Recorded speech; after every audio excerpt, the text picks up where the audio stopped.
A few years ago, I was flying home from Atlanta, Georgia, and I had a connecting flight in the Dallas-Fort Worth airport.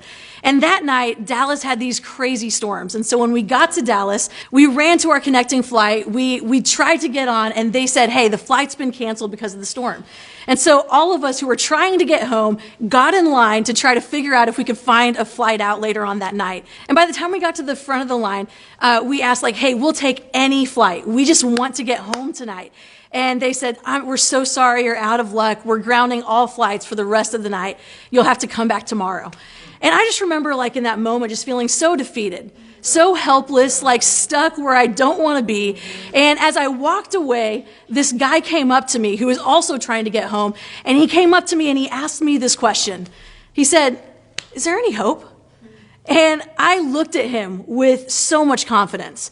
And I said, there is no hope. There is no hope. They have grounded all the flights. We can't get out until the morning. And I am just like totally like destroyed by this news. Have you ever felt so defeated, so hopeless that you start to declare hopelessness to yourself and to the people around you?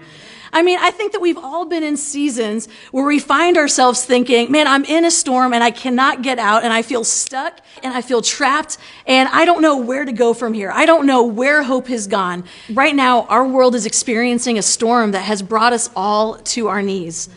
And I think a lot of us are looking at the storm around us. We're looking at the circumstances around us. And much like the guy who came up to me in the airport, we're asking the question, is there hope? You know, one of my favorite verses is Jeremiah 29:11, and it says this, for I know the plans I have for you, declares the Lord. Plans to prosper you and not to harm you. Plans to give you hope and a future.